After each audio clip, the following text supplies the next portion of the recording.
پیر کامل جس وقت دا مرید کوئی مردہ ہے اور قبر دفن ہوندا ہے، قبر دفن ہوندا ہے تے او دی لاش نو وصول او دا پیر کردے نے، یاد رکھیا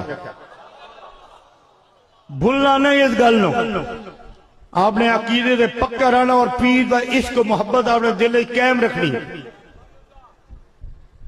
سوال جواب اس نہیں دینے، مردے نے نہیں دینے، وہ تو مردہ نو کے پتا، وہ جو سارے سوال جواب وہ دا پیر جیسی کہ دا رب کونے، دا دین کونے، دا نبی کونے، وہ جواب جیسی وہ دا پیر۔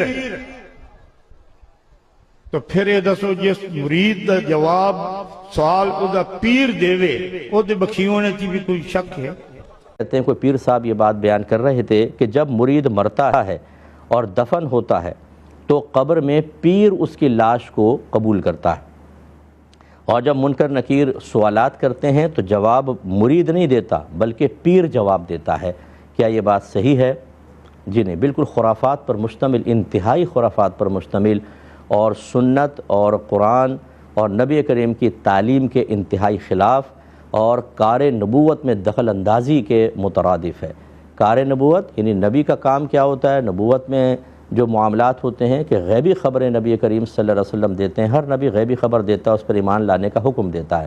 بارہا صریح حدیثوں کے اندر موجود ہے کہ منکر نکیر وہاں پہنچتے ہیں، مردہ اکیلا ہوتا ہے اور وہ کویسچن کرتے ہیں کہ مر ربو کا، ما دینو کا، ما کنت تقول فی حق هذا الرجل۔ میں پہلا سوال مر ربو کا، تمہارا رب کون ہے؟ ما دینو کا، تیرا دین کیا ہے؟ ما کنت تقول فی حق هذا الرجل، تو شخص کے بارے میں کیا کہا کرتا تھا؟ نبی کریم صلی اللہ علیہ وسلم کا جلوہ زیبہ دکھایا جاتا ہے اور وہ مردہ جواب دیتا ہے، صریح حدیثوں میں موجود ہے۔ یہ ایک نئی چیز نکال کر لانا اور اس میں اپنی ہائپ بنانے کی کوشش کرنا، اس کا رد واجب ہے۔ اگر اس طریقے سے ہر شخص غیبی معاملات کے اندر اپنی ذاتی رائے سے اس طرح کی چیزیں ڈالتا رہے گا تو پھر یاد رکھیے کہ دین تو گیا۔ اس لیے بالکل غلط ہے، ایسا کچھ بھی نہیں ہوتا، کوئی پیر وصول نہیں کرتا۔ پیر یہاں پر خود ایسے ہیں، ہر ایک پیر نہیں، اچھے پیروں کو بدنام کرنے والوں کی بات کر رہا ہوں کہ جن کو استنجا تک کرنا نہیں آتا، یہ کہاں سے قبر میں جا کے مرید کو وصول کرے گا؟ اور منکر نکیر کے سوال کے جواب اللہ نے امتحان اس کے لیے رکھا ہے، پیر جا کے جواب دے رہا ہے۔ جو بھی ایسا کہے اس سے بولیں، بتائیں کس طرح ثابت ہوا، آپ ثابت کریں، قرآن یا حدیث سے ثابت کریں۔ اور اگر وہ کہتا ہے کہ نہیں ہمیں کشف ہوا ہے، ہمیں پتہ چلا ہے، تو بولیں سورس بتائیے نا آپ۔ اس طرح تو ہر تیسرا آدمی کھڑے ہو کر ایک نیا دعویٰ کر دے گا۔ اس کا مطلب ہم جتنے قرآن حدیث سے ثابت شدہ صحیح چیزیں ان کو ہٹا دیں اور ان بے سروپا اور بیہودہ باتوں کے اوپر اعتماد کرنا شروع کر دیں اور دین کا بیڑا غرق کر دیں۔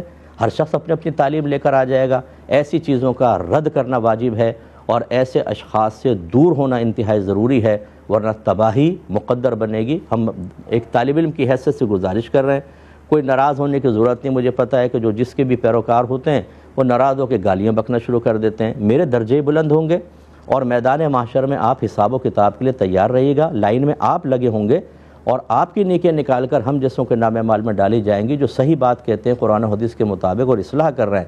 آپ یہاں کتنی بھی گالیاں بک لیں، وہاں پہ پھر آپ سامنے کھڑے ہو کر دکھائیے گا اور جس نے یہ کہا ہے وہ ثابت کر کے بتائے پھر وہاں پر۔ اس لیے ناراض مت ہوا کریں، ہم ایک صحیح بات قرآن و حدیث کے مطابق کہتے ہیں، بالکل غلط بات ہے۔ آپ ایسے لوگوں سے دور رہیں تو آپ کے حق میں بہتر ہے۔